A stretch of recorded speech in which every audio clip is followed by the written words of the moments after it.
নমস্কার বন্ধুরা, আমার নতুন ব্লগে আপনাদের সবাইকে স্বাগত জানাই। আশা করছি সবাই ভালো আছেন যে যেখানে আছেন। আমার মেয়ের আজকে স্কুল এবং সে যাবে, যার ফলে এখন আমরা রিক্সা প্রত্যাশী হয়ে এখানে দাঁড়িয়েছি রিক্সা ধরার জন্য। তো সকালবেলাতে এই যে একদম ভোর থেকে উঠেই আজকে সেই বৃষ্টি। কালকে রাত্রিবেলায় আমি বৃষ্টির আওয়াজ চালিয়ে ঘুমিয়ে পড়েছিলাম। বৃষ্টির আওয়াজ চালালে আমার ভীষণ ভালো ঘুম হয়। তো জানি না, তখনই আমার মনে হচ্ছিল যে এই যে বৃষ্টির আওয়াজ চালাচ্ছি, কালকে হয়তো সত্যি সত্যি বৃষ্টি হবে, এবং বাস্তবেই সেটা হয়েছে। এখনও পর্যন্ত সামনের আলোগুলো নেবানো হয়নি, এতটাই সকাল। যতটা সকাল তার থেকে বেশি মনে হচ্ছে, কারণ আকাশ একেবারেই মেঘাচ্ছন্ন। এখন বাজে 7:10 বোধ হয়, না 7টা মতো, 7:10। তো আমার মায়ের এই সময়টা চাটার খাওয়াগুলো মোটামুটি হয়ে যায়। ওই জিরের জলটা তো হয়েই যায়, কিন্তু আজকে যেহেতু রক্ত নিতে আসবে সেহেতু আজকে সেই বেলাই নেই, মা এখনও শুয়েই আছে, ওঠেননি। তো ব্যাপার একটাই যে একটাও রিক্সা পাওয়া যাচ্ছে না, অনেকক্ষণ থেকে। মাগো চটি পরে এসো, কি খালি মোজায় দাঁড়িয়ে আছো? মোজার সঙ্গে আছে, চটি পরে এসো, চটি পরে। ঠিক আছে, না একটা রিক্সা দেখা যাচ্ছে, দুটো রিক্সা দেখা যাচ্ছে। ও দাদা যা, আচ্ছা সামনে আপনার হুইয়ে নেই পর্দা, এই যে এটার পর্দা আছে, অপশন পেলে যা হয়। ও দাদা রিক্সা রিক্সা রিক্সা, যাবেন দাদা? এত আগে তারাবাগেশের বাস আসবে হচ্ছে 7:30টার পরে, কখনো আসে 7:40 এরকম সময়। সে 7:10 আমাকে দাঁড় করে রেখে দিয়েছে এখানে, বৃষ্টি পড়ছে, রিক্সা পাওয়া চাপ, তুমি দাঁড়। এখন পাওয়া গেল, এখন অত তাড়াতাড়ি গিয়ে কী করবে? অত ভারী ব্যাগখানা ঘাড়ে নিয়ে দাঁড়িয়ে থাকবে 20-25 মিনিট, প্রায় আধ ঘন্টা। যাক, আমি কী করবো, আমি দাঁড় করালাম এক্ষুনি, এই তো 7:13 নাগাদ।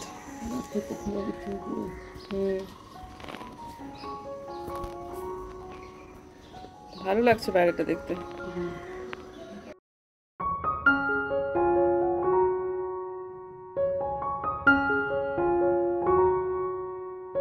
এই যে অবলীলায় কাঁধে ব্যাগটা নিয়ে বেরিয়ে যাচ্ছে, এইটা অন্যদিন তাও একটুখানি নেড়ে ছেড়ে দেখি। আজকে প্র্যাকটিক্যালের অনেকগুলো খাতা বই সব মিলিয়ে মিশিয়ে সেটা যে এত অতিরিক্ত ভারী হয়ে গেছে, সেটা আসলে আমি এখনও যেই সময়টা যাচ্ছে তখনও বুঝতে পারিনি। যদি আমি জানতাম তাহলে হয়তো এত আগে আমি রিক্সাটা মোটেই ডাকতাম না। এই ব্যাগ নিয়ে ও দাঁড়িয়েছিল স্ট্যান্ডে মোটামুটি আধ ঘন্টা, ঠিক তারপর এসেছে ওদের বাস, তারপর সে উঠেছে। আর এমন একটা অবস্থা যে আশপাশে দোকানগুলোও খোলেনি, এবং যে জায়গাগুলোতে ব্যাগ একটু রাখা যায় কাঁধ থেকে নামিয়ে, সে সমস্ত জায়গাগুলো ছিল ভেজা।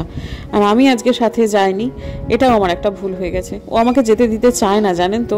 অন্যান্য সব মায়েরা আসে, কিন্তু বাচ্চারা সবাই বিরক্ত হয়, কিন্তু তবু মায়েরা আসে, অগ্রাহ্য করেই বাচ্চাদের কথায় আসে। আমারও মনে হচ্ছে এবার একটু যেতে হবে স্ট্যান্ডে, তাহলে অন্তত কাঁধ বদল করে কিছুটা তোকে রিলিফ দিতে পারতাম। বাড়িতে এসেছে রীতিমতো অসুস্থ হয়ে, জানেন তো, এত ভারী ব্যাগ নিয়ে। আর এই যে মা তখন আমাকে আঙুল দিয়ে দেখালো, এই দেখ মা, ছোটোবেলার টুপুর যাচ্ছে। সত্যিই তাই, এই সময়টা কি মিস করি জানেন তো বন্ধুরা। এই যে ছোট্ট ছোট্ট পায়ে গুড় গুড় করতে করতে, মেয়ে তো আমার এখন বড় হয়ে গেছে, ছিল তো এই কদিন আগে এইটুকুই। আমারও অবস্থা ঠিক এইরকমই ছিল। তবে এক্ষেত্রে শুধু মায়ের মাথায় ছাতা, মেয়ের মাথায় নেই, কেন জানেন? কারণ বৃষ্টি এখন পড়ছে না। যদি পড়তো তাহলে মা কখনোই নিজের মাথায় ছাতা নিয়ে ঘুরে বেড়াতো না। আমি আজকে একটু সকাল সকাল জিমটা ঘুরে আসি। আমি ভেবেছিলাম মা আসার পর থেকে সকালবেলার দিকে জিমটা করে নেবো, তাহলে আমার সুবিধা হবে, কিন্তু কার্যক্ষেত্রে দেখা যাচ্ছে সেটা আমি করে উঠতে পারছি না। সকালবেলায় ছোট ছোট কাজ দেখতে আপাতভাবে ছোট ছোট, কিন্তু এতটাই মানে ব্যস্ত হয়ে যাচ্ছিলাম যে হচ্ছিল না। আর বিকেলবেলা করে মায়ের বিভিন্ন রকম পরিকল্পনা থাকছে, যার ফলে এরকমও হয়েছে যে আমি জিমে গেছি 9টায়, আমার জন্য জিম 10 মিনিট এক্সট্রা খোলা ছিল, 10টা পর্যন্ত জিম খোলা থাকে রাত্রে। তো সেই সবগুলো আজকে, আর যেহেতু এদিকে খাবার দাবারটা একেবারেই নেই, তো সুতরাং আমি আজকে অনায়াসেই খুব সুন্দরভাবে করে আসতে পারবো। জামা কাপড়গুলো কাচতে দিয়ে দিয়েছি। আমাদের সমীরদা যখন আসবেন মায়ের রক্ত নিতে, তার আগে আমি ফেরত চলে আসবো। আর ওবেলা আজকে আমার একটু চাপ হবে, কারণ মেয়ের 5টা থেকে পড়া, আর তারপরে এর আরেকজন মাস্টারমশাই, তার জন্মদিন, তিনি টুকুরকে ডেকেছেন। আবার মা ট্রেড ফেয়ারে যেতে চেয়েছেন আজকে, এবং জগজননীর শাড়িটাও মা আজকেই কিনে নেবেন, এরকম একটা পরিকল্পনা মা করছেন। যার ফলে আমি ভেবেছি যে ওবেলাটা একদম পুরোটাই ফ্রি রাখবো, একদম মাকে নিয়ে বেরিয়ে যাবো। টুকুরের কেনাকাটা, টুকুর যে শার্টকে যে উপহার দেবে সেটাও আমাকে তখনই গিয়ে কিনতে হবে। কাজেই আমি কালকে ওবেলাটা খুবই ব্যস্ত থাকবো। সুতরাং আমি এই বেলায় করে নিই, আবার দুপুরবেলাতে ব্যাংকেও যেতে হবে।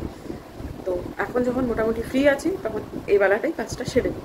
আর মাও সুন্দর এই সময়টা ইউটিলাইজ করছেন, মা চানে ঢুকে গেছেন, মা বেরিয়ে পুজো আচ্ছা সব কিছু করে নেবেন। আশা করছি সমীরদা আসার পরে মা রক্ত দেওয়ার পর একবারে সরাসরি মাকে খেতে আমি দিয়ে দিতে পারবো। সময় এখনও আছে যেহেতু চট করে বেরিয়ে যাই। বাইরে বেরোতে গিয়ে দেখলাম আমার শ্বশুরমশাই অসুস্থ। একটু আগে চা দিতে এসেছিলাম, তখন বললেন যে আমি আজকে জলখাবার খাবো না, আলপনা এসে আমার জলখাবার দেবে, আমার পেটটা ভার।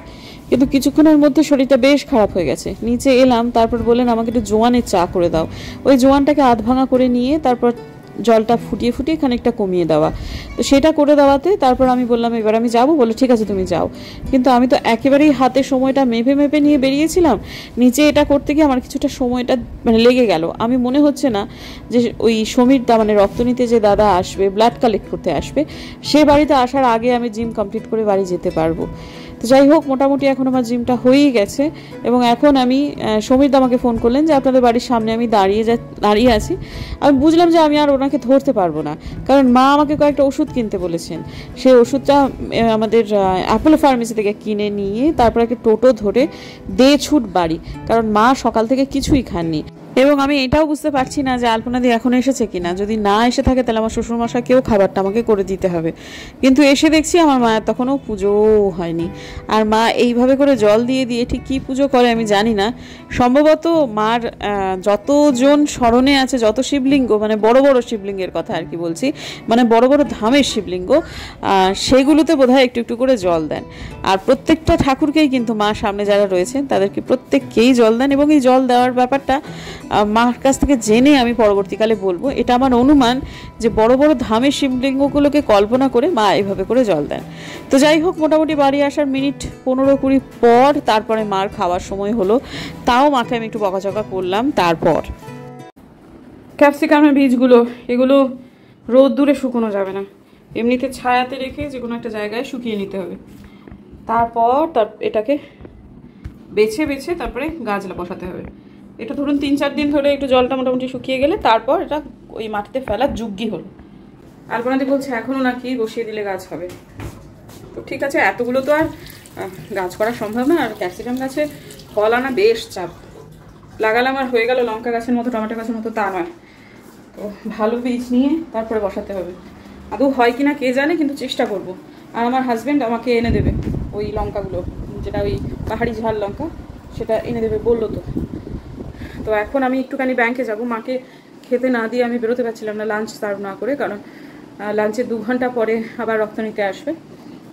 তো হয়ে গেল আপাতত। তো স্নান তো হয়ে গেছে, মেয়ের তো আসতে এখন অনেক দেরি। তো আমি একটু ব্যাংকের ফর্ম টর্মগুলো ফিল আপ করে নিই, তারপরে বেরোই। ও মা শুয়েছেন, মাকে কিছু ডিস্টার্ব করা যাবে না। না শোয়নি, কার সাথে আবার ফোনে কথা বলছে। অন্ধকার হয়ে গেল, ও কারেন্ট চলে গেছে। হ্যাঁ, আমার মা সেজন্য অন্ধকারে বসে আছে। হায় ভগবান, দাঁড়াও দাঁড়াও, এই ঘরটাতে ইয়ে নেই, ইনভার্টারটা বড় আলোটার সাথে যুক্ত করা নেই। আমি ব্যাংকে যাচ্ছি। হ্যাঁ হ্যাঁ, ব্যাংকে সব খোঁজ খবর। লোডশেডিং হয়ে গেছে আর ফ্যানটা চলছে, কিন্তু তা তুমি জানলাটা তো খুলে নেবে। হ্যাঁ, এসি নাই ও ছাড়াও তো জানলাটা, যা চলে এলো। ঠিক আছে, ভালো কথা। না এখন খাইনি, ও মেয়ে আসুক, মেয়ে আসলে তারপরে এত গরমের মধ্যে এসেও চান করবে। তারপর তাড়াতাড়ি করে কাজটা মিটিয়ে আসি। বোধিসত্ত্ববাবু যদি শিলিগুড়ি আশপাশে কোনো কলেজ হতো বা শিলিগুড়িতে কোনো কলেজে হতো, তাহলে এইসব কাজগুলো আমার হয়তো নাও করলেও হতো, আর করলেও হয়, এরকম কিছু না। এইসব কাজ আমি মাঝে মাঝেই করে থাকি, সবসময় ব্লগে ঠিক ধরা হয় না। আজকে ধরি, ভাবছি এমন কিছু না। যাই হোক, ইদানিং ব্যাংকের কাজগুলো করতে বেশ ভালোই লাগছে জানেন তো, কারণ ব্যাংকের কাজে আজকাল আর একেবারেই সময় লাগে না। কিন্তু বাড়িতে বেরোতে গিয়ে বুঝলাম যে প্রায় মেয়ের আসার সময় হয়েই এসেছে। আমি লাঞ্চ আওয়ারের পরে বেরিয়েছি, কারণ তার আগ দিয়ে না ব্যাংকগুলোতে ভীষণ ভিড় থাকে। আমি ইদানিং বেশ ব্যাংক প্রো হয়ে গেছি জানেন তো। এবং গেলাম 10 মিনিটের মধ্যে কাজ সেরে বেরিয়ে এলাম। টোটোর রং পরিবর্তন দেখে বুঝতে পারছেন তো যে আমার যাওয়া এবং বেরোনো, মানে এটা কিন্তু আমি বাড়ি তখন ফিরছি সেরকম একটা অবস্থায় হয়ে গেল জাস্ট কাজটা। তো এসে মেয়ে দেখলাম চলে এসেছে। আর এই যে একখানা ব্যাগ সেটা সে নিচে রেখে ওপরে চলে গেছে, আর সিঁড়ি ভাঙতে পারছে না এটা নিয়ে। এবং বিশ্বাস করুন বন্ধুরা, আমি তুলতে পারছি না, এত ভারী, হাত দিয়ে তোলা অসম্ভব। অথচ সে তখন কাঁধে দেখলাম এক কাঁধে নিয়ে যে চলে গেল। প্রত্যেকটা বাচ্চাই তো এরকমভাবে স্কুলে যাচ্ছে, মানে কি যে অসম্ভব ভারী। আমার 40 বছর বয়সে এই ব্যাগটা পিঠে নিয়ে আমি উঠতে পারছি না। আজকালকার, আমি আগে অনেকবার ব্লগেতে বলেছি, একই কথার পুনরাবৃত্তি আজ আবার করি, যে স্কুলগুলো বাচ্চাকে সবভাবে তৈরি করে দেয়, এমনকি স্টেশনে কুলিগিরি করবার জন্য তৈরি করে দেয়। সত্যি বিশ্বাস করুন, আজকের দিনের এই কথাটা আমাকে বলতেও হচ্ছে। এত ভারী ব্যাগ, এত ভারী ব্যাগ, এ বই নিয়েছে না পাথর নিয়েছে কে জানে। এবং এটাই রুটিনে আছে, রুটিন মানে ব্যতি রেখে সে কিচ্ছু নেয়নি। এবার ট্রলির ব্যবস্থা আমরা একবার ভেবেছিলাম করবো, এই ভারী ব্যাগ নিয়ে তো আমি এর আগেও অনেকবার বলেছি। কিন্তু ওই ট্রলিগুলো না, আমরা দেখেছি ডিপিএসের ট্রলি আছে, কিন্তু ট্রলিগুলো খুব একটা কাজের নয়। একটা চেন পুরোটা ট্রলির ওই হ্যান্ডেল দিয়েই বোঝাই থাকে। বাচ্চা কোথায় নেবে টিফিন, কোথায় নেবে ব্যাগ, কোথায় নেবে খাতা, ওইভাবে হয় না। এত ভারী ব্যাগ, এত ভারী ব্যাগ, বাচ্চা অসুস্থ হয়ে পড়বে এবং পড়েওছে। পেট খারাপ, তুমি আলু খাচ্ছ? আলু। আমার মেয়ের প্রচণ্ড কোমরের যন্ত্রণা। হ্যাঁ, পাঁঠার মাংস খেলে ওরকম হবেই এত গরমেতে। তো আমার মেয়ে প্রচণ্ড কোমরের যন্ত্রণা, সে আজকে তার প্রচুর কাজ ছিল, কিন্তু সে এসে ধপাস হয়ে গেছে বিছানাতে। যাওয়ার সময় ভিজেছে, অনেকক্ষণ দাঁড়িয়েছিল ওই ভারী ব্যাগটা নিয়ে, 8 ঘন্টার বেশি সময় ধরে সে দাঁড়িয়েছিল স্ট্যান্ডে। আর ওই সময়টা দোকানপাটগুলো কিছু খোলেও না, যার ফলে যে কোথাও যে একটা ব্যাগটা রাখবে সে অবকাশও ছিল না। যে সমস্ত জায়গায় রাখা যেত সেগুলো সব ভেজা ছিল। ওইভাবেই এই তারাবাগিসপনা যে আমি বারবার বারণ করি, সেই যে সেটাই হয়েছে। এবং তারপরে যাই হোক, স্কুলেও তার দিন যে খুব একটা ভালো গেছে এমনটা নয়। তো ঠিক আছে, সে আজকে ধপাস হয়েছে বিছানাতে, তার শরীরে প্রচণ্ড যন্ত্রণা। সে না, তার বাবা বাড়িতে ইতিমধ্যে চলে এসেছে। তার বাবার একটাই বক্তব্য, কোনো দরকার নেই যাওয়ার, তুমি আমার কাছে পড়ো। তো ঠিক আছে, তার বাবার কাছে সে আজকে কেমিস্ট্রি স্যারের চেষ্টা করবে। অ্যাকচুয়ালি বাবার তো সাবজেক্ট কেমিস্ট্রি নয়, কিন্তু তবুও সে আজকে বাবার কাছেই পড়বে। এবং স্যারের যে জন্মদিন ছিল সেটাতে বাবা উইশ করে দিয়েছে, এবং আমরা পরে দেখা করবো সেটা বলে দিয়েছি। আপাতত ও আজকে বিশ্রামেই থাকুক, ওকে আর বের করা হচ্ছে না বাড়ি থেকে। কিন্তু আমি এবং মা হয়তো বা সন্ধ্যাবেলার দিকটাতে একটুখানি বেরোবো, ট্রেড ফেয়ারে যাবো। আমি আজকে সকালবেলায় বেকারই নাচতে নাচতে গেলাম জিমে। আমার বিকেলবেলা গেলে কোনো অসুবিধাই হতো না, কারণ বিকেলে যা যা ভেবেছিলাম, যেগুলো ভেবে আমি সকালবেলায় জিম করেছি, সেগুলো কোনোটাই হলো না। এক তো হচ্ছে মেয়ে তো গেল না, তারপরে হচ্ছে মাকে নিয়ে একটু ট্রেড ফেয়ারে যাবো, মা নিজেই যেতে চেয়েছেন, কিন্তু মাও গেলেন না, কারণ জামাইও অসুস্থ, জামাইয়ের মেয়েও অসুস্থ, মানে মায়ের নাতনিও অসুস্থ। সুতরাং এই অবস্থায় মা বলছে আমি ড্যাং ড্যাং করে কোনোভাবেই যেতে পারবো না, আর মা যেতে মোটেই চাইছেন না। আসল কথাটা কি জানেন তো, টুপুর না ওই মেলা টেলা ঘুরতে খুব ভালোবাসে। তো টুপুরের খুব ইচ্ছা ছিল যে ওই স্যারের জন্মদিনে ঢোকার আগে দিদার সাথে সে এক পাক একটু ট্রেড ফেয়ার চক্কর কেটে নেবে। কারণ টুপুরের স্যারের জন্মদিন, তিনি তো ওই গোষ্ঠপালের উল্টো দিকটাতেই বাড়ি তার। আমি বহুবার ওইখানটায় গিয়েছি এর আগে, যারা আমার ব্লগ দেখেছেন। টুপুর 9-10 শঙ্খশুভ্র স্যারের কাছে পড়েছে, শঙ্খশুভ্র স্যারেরই আজকে জন্মদিন ছিল, কিন্তু আর হলো না যাওয়া, কোনোটাই হলো না। তো মা সেটা কানে এসেছে যে টুপুর যেতে চেয়েছে, সে নাতনি অসুস্থ, সেখানে মা কি করে যাবে, এটাই তার বক্তব্য। আমি বলেছিলাম মা, দিন তো আর হাতে বেশি নেই, চলো না আজকে একটু ঘুরে আসি। তো কিছুতেই যাব না, তো যাব না, তো যাব না। আমার মা কিন্তু যেটা একবার বলবেন সেটাই বাস্তবে করবেন। তো যাই হোক, তারপর বললেন যে ঠিক আছে, আমাকে একটু চা দে, আর একটু মুড়ি দে, শাসে একটু শশা কেটে দে। সেগুলো সমস্ত কিছু দিয়েছি। মা আমাকে একটু মুড়ির ভাগ দিলেন, সেগুলো খেতে খেতে একটুখানি কথাবার্তা হচ্ছে। তারপরে দেখাই আমার বর আজকে আমার জন্য কালিম্পং থেকে কি নিয়ে এসেছে। কালিম্পং থেকে আনেনি অ্যাকচুয়ালি, এটা এনেছে ওই রাস্তায় এক জায়গায় দাঁড়িয়েছিল, সেখানে একজন ভদ্রমহিলা এগুলো বিক্রি করছিল। এগুলো হচ্ছে সিকিমিজ লঙ্কা, ডেলো লঙ্কা বলে এগুলোকে। সাংঘাতিক ঝাল, এটা ক্যারোলিনা রিপার না হলেও কিন্তু ওই গোত্রীয়। এই লঙ্কাটাই খুঁজতে কিন্তু আমি মার্কেটে গেছিলাম। ডেলো লঙ্কা যেটাকে বলে, যেটা হচ্ছে সিকিমের এক ধরনের লঙ্কা, সেটা সাংঘাতিক ঝাল হয়। ওটা কালকে যখন প্রতিস্থাপন করা হবে তখন হাতে গ্লাভস পরতে হবে। শুধু হাতে করলে কোনোভাবে যদি ওই হাত দিয়ে গাল চুলকে ফেলি, কেলেঙ্কারি অ্যাক্সেস হবে। তো ওই লঙ্কাটা না, যারা ডায়াবেটিক তাদের জন্য কিন্তু খুব উপকারী, কিন্তু এতটাই ঝাল হয় যে সেটা খুব মুশকিল আর কি খাওয়া। ওই আর কি, একটা তরকারিতে একটা বা আধখানা লঙ্কা দিলেই যথেষ্ট। দেখতে ভীষণ সুন্দর হয়। বারান্দা বাগানের জন্য আমার ওটা কিনলে হয়েছে। হ্যাঁ, এটা ক্যারোলিনা রিপার নয় ডেফিনেটলি, তবে ওই প্রজাতিও আর কি। সাংঘাতিক ঝাল, সাংঘাতিক পাহাড়ি লঙ্কা তো। তো যাই হোক, সেটা আমি ওইটার খোঁজ করতেই কিন্তু এতে গিয়েছিলাম বিধান মার্কেটে। তো সেখানে পেলাম না। মুম্বাই আজকে কলেজ থেকে ফেরার পথে কোথায় একটা নেমে সেটা নিয়ে এসেছি। একটা কমেন্ট দেখলাম, তিনি জিজ্ঞেস করেছেন যে নিউজ পেপারে পড়েছেন বা খবরে দেখেছেন, খবরের চ্যানেলগুলোতে, যে শিলিগুড়িতে একটি রামকৃষ্ণ মিশনে একটা ঝামেলা হয়েছে। হ্যাঁ, ওটা সেবক রোডে কসমস মলের আগে ওটা একটা রামকৃষ্ণ মিশন আছে, সেটাতে এই অঘটনটি ঘটেছে। আসলে ওখানেই কিন্তু বুম্বা দাদার দীক্ষা হয়েছিল 2005 সালে। ওটা বেলুর অধিগ্রহণের ছিল। আমাদের বিয়ের পরপর বহু বছর আমরা মানে রামকৃষ্ণ মিশন বলতে ওইখানেই যেতাম। ওটা 2 মাইলের কাছাকাছি, তা মানে জায়গাটার নাম 2 মাইল। তা সেখানে তো আমরা কিন্তু ওখানেই যেতাম। বিয়ে ঠিক হয়েছে, তারপরে বুম্বাদার সাথে প্রথম রামকৃষ্ণ মিশনে যাওয়া, সে সমস্ত কিন্তু ওটাতেই, ওখানে কেন্দ্র করে আমাদের প্রচুর মেমোরি আছে। তো কিন্তু ওখানে এখন আর আমার ব্লগে ওটা কোনোদিনও দেখানো হয়নি, আমরা যাই না, কারণ আমাদের একটা অভিজ্ঞতা, খুব দুঃখ হয়েছিল সেবার। তারপর থেকে আমরা রামকৃষ্ণ মিশনে যাওয়ার যেহেতু ইচ্ছাটা প্রচণ্ড ছিল, যার ফলে আমরা শাহুডাঙ্গিকে বেছে নিই যাওয়ার জন্য। আমরা কিন্তু শাহুডাঙ্গিতে তখন থেকেই যাই যখন সেটা বেলুড়ে অধিগ্রহণ ছিল না, যার ফলে শাহুডাঙ্গি তখন এখনকার পার্থক্যটা আমার চোখে পড়ে, আমি মাঝে মাঝে ব্লগেতে বলিও। তা ওইখানে যাওয়াটা না কারণটা সেটা হচ্ছে, দিদিমা শেষ যেবার শিলিগুড়িতে এসেছিলেন তখন দিদিমা 90-এর কাছাকাছি বা ওরকম বয়স, মানে আমার শাশুড়ির মা। তো সেবার পুজো ছিল, পুজোতে অষ্টমীর অঞ্জলিতে আমরা ওখানে গিয়েছিলাম, একটা কথা হচ্ছিল। ওইটা হয়ে যাওয়ার পরে দিদিমার একটু ইচ্ছা হয় ঠাকুরের যে ওই জায়গাটা আছে সেটা বেশ অনেকটা, মানে যেখানে সাধারণে বসে তখন সবাই উঠে গেছে, হয়ে গেছে সব কিছু, খাওয়ার জন্য সবাই গেছে, ওই জায়গাটা ভিড়, কিন্তু মন্দির চত্বরটা খালি। তা এই যে এটা ধরুন বেদি, ঠাকুরের বেদি, এখানে ঠাকুর ঠাকুর রয়েছে, দিদিমার নিচে সবাই সাধারণত নিচেই বসে।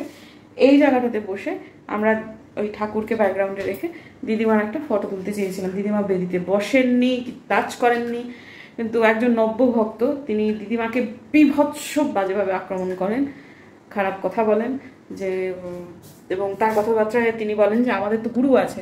তখন আমরা প্রত্যেকেই বলি যে আমাদেরও তো গুরু আছে, আমরা কি এরকম করছেন কেন? তখন একজন মহারাজ সেখানে দণ্ডায়মান ছিলেন, তিনি নীরব।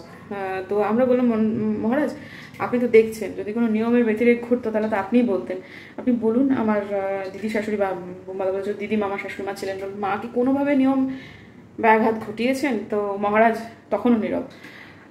তো তারপরে সেই ভদ্রলোক সেটাতে খুব মানে পেয়ে গেলেন, হ্যাঁ দেখুন মহারাজ আমাকে কিছু বলছেন না।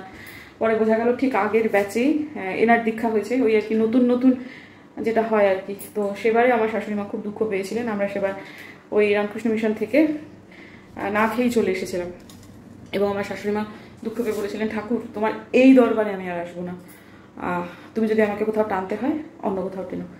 তো শিলিগুড়িতে 3টে আমি যতদূর জানি, একটা প্রধান নগরে আছে সেটা বেদান্ত, সেখানে গেছি কিন্তু সেটাও ব্লগে হয়নি, মা যেতে চাইছেন এবার। শাহুডাঙ্গি এবং বেদান্ত দুটোতেই দেখি কাল পরশু একবার একটু কোথাও একটা যাওয়ার চাই কিনা। আর একটা হচ্ছে ওইটা। তো সেই যে যাওয়া আমাদের বন্ধ হয়েছে, কারণ আমার শাশুড়িমা বলেছিলেন যে তুমি আমাকে আর এখানে টেনো না, তুমি আমাকে অন্য কোথাও। তারপর থেকে আমরা শাহুডাঙ্গিতে যে অনেক দূর পড়ে আমাদের বাড়ি থেকে, এটা তুলনামূলকভাবে অনেক কাছে, কিন্তু সেটা আমরা যাইনি। আর ঠাকুরও টানেন আমাদের নিয়মিতই, শাহুডাঙ্গিতেই টানেন, আর তিনি তো অন্তরেই রয়েছেন।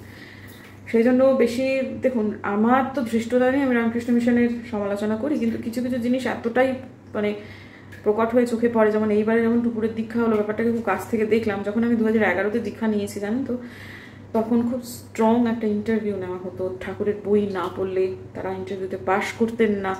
আমি যখন ইন্টারভিউয়ে পাশ করেছি তখন বহু মানুষ কিন্তু অকৃতকার্য হয়ে ফেরত গেছেন। তাদের মহারাজ বিনয় খুব মানে বিনম্রভাবে বলেছেন, যিনি ইন্টারভিউ নিতে এসেছিলেন তিনি কিন্তু বেলুড় থেকে এসেছিলেন, যথেষ্ট স্ট্রিক্ট একজন মাস্টারমশাই টাইপের মহারাজ। তিনি আমার সামনে এক কাপলকে বললেন, মানে আমার একটু দূর থেকে আমি দেখলাম, আমার আগের যে কাপল তারাই কিন্তু সিলেক্টেড হলো না। বললেন, মা আপনাদের একটু পড়াশোনা বাকি আছে, আপনারা একটু পড়াশোনা করুন। তো সেইবার তখন পর্যন্ত বা তারপরেও বোধহয় হয়েছে, কিন্তু তারপর হঠাৎ করে না ইন্টারভিউটা ভীষণ শিথিল হয়ে যাবে, নেই পর্যায়ে পৌঁছে যায়। তার ফলে এত বেনো জল ঢুকে গেছে জানেন তো, এত অশিক্ষিত লোক সাধারণত রামকৃষ্ণ মিশনে পাওয়া যেত না, যেটা এখন কিন্তু দেখা যায়, অনায়াসে দেখা যায়। মানে দলবাজি গ্রুপবাজির আঁকড়া তো অনেককালই আগেই হয়ে গেছে, কিন্তু সেটা বিচার্য নয়। আমাদের বিচার্য হচ্ছে পরমহংস, তিনি আমাদের কাছে তোমারই করিয়াছে জীবনের ধ্রুবতারা, আমরা তাকেই দেখতে চাই, বাদ বাকিগুলো নয়। তো আমরা আরো একবার রিয়েলাইজ করেছিলাম যে বেশ কিছু অসভ্য অশিক্ষিত রামকৃষ্ণ মিশনে কিন্তু ঢুকে পড়েছে। আমাদের তো গুরু আছে, মানে কি বলবো, কি বাজে অ্যাপ্রোচ, মানে অশিক্ষিত হলেই এরকম হয় আর কি, মানে অশিক্ষিতের হাতে কাঁচা পয়সা পড়লে যেমন অ্যাটিটিউড থাকে ঠিক সেরকম টপরি টাইপের একটা লোক, একদম সোজা বাংলা কথা। তো এইবারে টুপুরের ইন্টারভিউ দিতে মানে ইয়ের জন্য গেলাম, সেখানে গিয়ে দেখলাম মানুষ আসছেন, নাম লেখাচ্ছেন, দীক্ষা হচ্ছে। আর হয়তো জানি না ভেতরের ব্যাপার কি আছে, করোনায় 2 বছর দীক্ষা বন্ধ ছিল, কিন্তু ওই যে পদ্ধতিটা, ওই প্রথাটা, টুপুর কিন্তু যথার্থভাবে পড়াশোনা করেছে। টুপুরকে কিন্তু মহারাজ কয়েকটি প্রশ্ন জিজ্ঞেস করেছেন, যদি টুপুর নাও পারতো তাহলে কিন্তু টুপুরের দীক্ষা হয়ে যেত, হ্যাঁ। কিন্তু টুপুর বলেছে, কারণ টুপুর পড়েছে, টুপুর পড়তে দেখেছে বাড়িতে, আর তাছাড়া ভালোই পড়ে গেছে। হ্যাঁ, এখন আর ঠাকুরের বইটা কিছুই পড়ে না, কিন্তু তখন কিন্তু নিয়মিত পড়তো, ইন্টারভিউতে পাস করতে হবে সেই ভয়, কারণ আমরা দুজনেই তো সেভাবেই ইন্টারভিউ দিয়েছি এবং সেভাবেই আমরা দীক্ষিত হয়েছি। তো যাই হোক, এখন ব্যাপারটা হচ্ছে বুম্বাদার 2005-এ সেইখানেতেই, ওই রামকৃষ্ণ আশ্রমেতেই কিন্তু দীক্ষা হয়েছে। কাজের সেদিক থেকে দেখতে গেলে ওইটার প্রচুর স্মৃতি আমাদের রয়েছে, এবং সেখানে যাই হোক না কেন এই জিনিসটা হওয়াটা খুবই দুর্ভাগ্যজনক, যে এইভাবে মহারাজদের চোখ বেঁধে অন্য জায়গায় ছেড়ে দেওয়া, তারা ঘর সংসার ছেড়ে ঠাকুরের সেবা করতে এসেছে। ল্যান্ড মাফিয়া, মানে এখন আমি ঠিক বুঝতে পারছি না তাদের ভেতরের ব্যাপার কি, এভাবে আলপটকা মন্তব্য করা উচিত নয়, কিন্তু যেটা হয়েছে সেটা অত্যন্ত নিন্দনীয়, অত্যন্ত নিন্দনীয়, আর কিছুই বলার নেই এর বাইরে। তো ঠিক আছে, দেখা হচ্ছে বন্ধুরা কালকে একটা নতুন ব্লগে। আজকের দিন তো বুঝতে পারছেন সমস্ত কাজকর্ম গুটিয়ে ফেলেছি। দেখা হচ্ছে কাল, সবাই ভালো থাকবেন। যদি আমার চ্যানেল ভালো লাগে তাহলে প্লিজ সাবস্ক্রাইব করবেন, পাশে নোটিফিকেশন বেলটাকে অন করবেন। এটা তো ভেতর থেকে আলো, নোটিফিকেশন বেলটাকে অন করবেন যাতে ভিডিও দিলেই নোটিফিকেশন চলে যায় আপনাদের কাছে। দেখা হচ্ছে আগামীকাল, ততক্ষণ টাটা।